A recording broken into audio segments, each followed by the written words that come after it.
We're back. We're at Nitro 241, as if things couldn't have gotten worse from last week. David Arquette is the world champion. Yeah. So let's just recap real quick. On Monday of last week, DDP defeated Jeff Jarrett to win the title in that cage match. Yeah. Everyone was like, "Oh, whoa, quick title change," because Jeff Jarrett just had won the belt, which was vacated, and he won it on that was April 24th when DDP won it. He won it on April 10th or something like that. Not even like 2 weeks later or something. Spring Stampede. Not even 2 weeks later, you got DDP winning the belt, and then you got the very next night on WCW Thunder.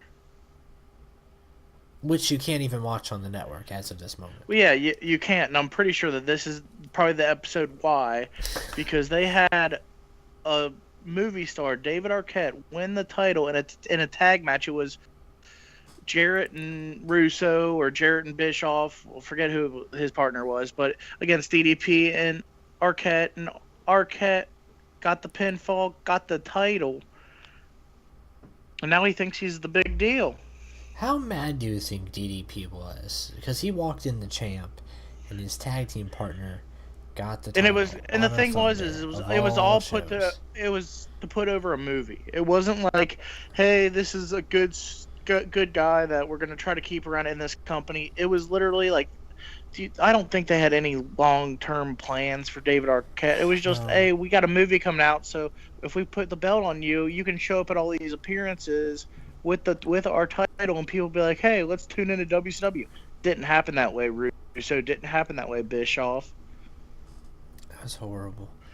So we kicked off. We had a 2-on-1 handicap hardcore match between Crowbar and Norman Smiley against with the hockey Norman mascot. Smiley and the mascot. I don't know what the mascot was, but it was a mascot. It was a car crash of a match. After that, the Wall ended up taking on who was it? Horace Hogan, I think, or something like that. That's a bit of a random one. Horace. Yeah, but before that, I want to talk about a segment before that, because we're gonna see this segment a couple times throughout the night. Yes. Got Shawn Stasiak. He's shooting free throws in the gym. 5 he's saying times. he's gonna break. He's gonna say he's gonna break the record. And he's basically it's a shot at, because he's the perfect Shawn Stasiak gets a shot at Kurt Hennig, Mr. Perfect, because he did that whole free throw thing way back in the day.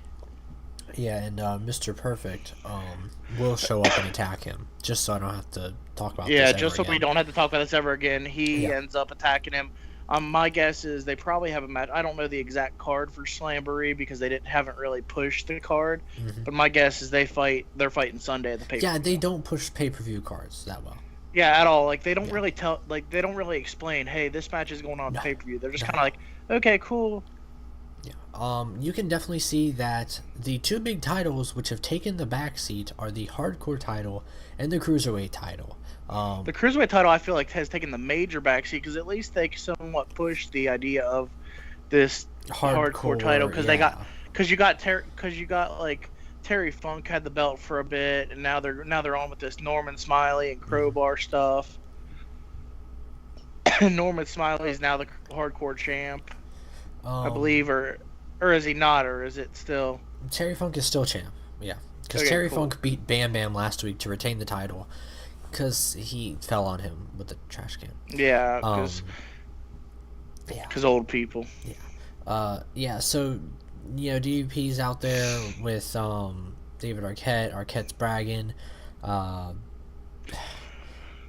Bischoff and Russo get involved. Everyone gets involved. That's the main gist of this joint. Yeah, the thing is when one person comes up for a segment, the segment usually ends with like 8 or 9 people involved. Yeah. Which is why segments really dominated WCW at this time, because literally it would turn from, hey, it's just one guy, maybe a couple guys out there talking, to literally people after people. Oh, no, you know what? We're going to send out 2 forms of security sometimes.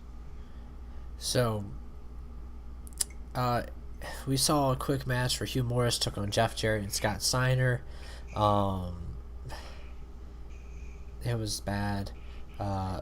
Let's talk about Tank Abbott, though. Tank Abbott, who's had this awkward push for like a couple weeks now. He's the backstage bully. He's the backstage bully, and he's like, if I beat DDP, I want David Arquette in the ring.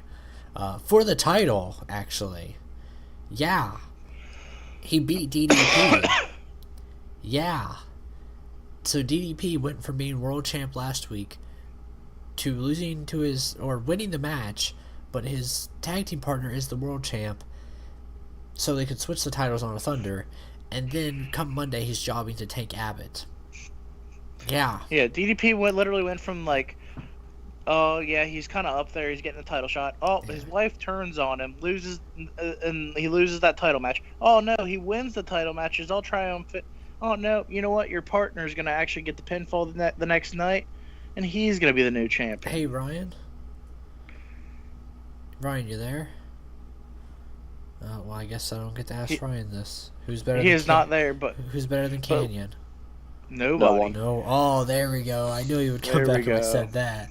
So Canyon. That's like his bat signal. Canyon is like the savior to David Arquette, which is weird. You know what I mean? Like, but we're getting a little bit ahead of ourselves. So let's quickly get this out of the way. The total package. AK Lex Luger. Oh, okay. So what happened with that? Real quick, what happened with the Tank Abbott and DDP was they're fighting. Tank Abbott knocks him out on the outside of the ring. Well, because he had. And then the referee. And then the referee just Then the referee just calls for the bell. He literally didn't count him out or anything. He just called for the bell. And DDP had to go to the hospital. Yeah, the DDP gets carted away on a stretcher, and then backstage, Hogan was fighting with Mike Awesome backstage because why not have a random backstage fight? But they'll have a match. Don't worry, they'll have a match. Yeah, now we got Kidman and Nash. So Kidman ticks off Nash, but then like Conan and Rey Mysterio get involved. And then that will lead to Kevin Nash smashing Conan's car and beating them up backstage really quickly as a quick jump shot. I don't know. But we had the total package taking on Vince Russo. I can't believe that was a match. Yeah, why? That seems like a waste of time. That was a thing. Yeah, that was a thing. Yeah. I can't even comment on that ridiculousness. But, so let's go into the co-main event and the main event now. David Arquette took on Tank Abbott. That's the big thing of the show that they've been pushing for as the co-main event for the world title match. One thing I want to push real quick is when Vampiro came out to the ring, is sitting there talking about Sting, and no, that was before. That was right before this. He comes out to the ring and he's like, "Oh, Sting, you're going down at the pay-per-view." Sting, you're going down, somebody. And then the lights go out and the thunder came on and Sting's music hit, and then there was a crow and Mark Madden about pooped himself. Why did Mark Madden think that Sting was gonna kill him? Because Tank Abbott, he's got PTSD from Tank Abbott. So basically Sting goes out there. Straight up beats the crap out of Vampiro, alright? So, that's like the only real match I can name for Slamboree, you know what I mean? Aside from the actual 3 steel cell match, whatever. So David Arquette takes on Tank Abbott. David Arquette beats Tank Abbott because DDP comes back from the ambulance in the fastest, an hour later. In the fastest doctor trip I've ever seen, alright? Literally, even like a little checkup takes longer than this. Yes. So, yep. DDP and Canyon are the reason why. David Arquette now holds wins over Tank Abbott, Jeff Jarrett, and Tank Abbott. Yep. After that, we had a surprise main event, basically, because no one really knew this was going to be the main event. They didn't push this main event at all. By the way, it's 2 guys that were fighting backstage like half the show. Yeah, Mike Awesome, why not have a match? And Hogan Oh, sorry, I forgot. The show started off actually with like a showdown and like a car showdown. I forgot to say that. The show actually started off with a showdown where it was like Canyon and DDP and David Arquette comes out with the title and everyone's really confused. So they show a replay of it, and then out comes Bischoff and Russo and like all like a million new blood guys because everybody wants to be bad guys. And then Hogan comes down and like rams his car and goes to beat up Kidman and everybody. Like that's how we started off the show. So now we get a full circle. Mike Awesome, Hogan, Awesome wins because of the screwy finish.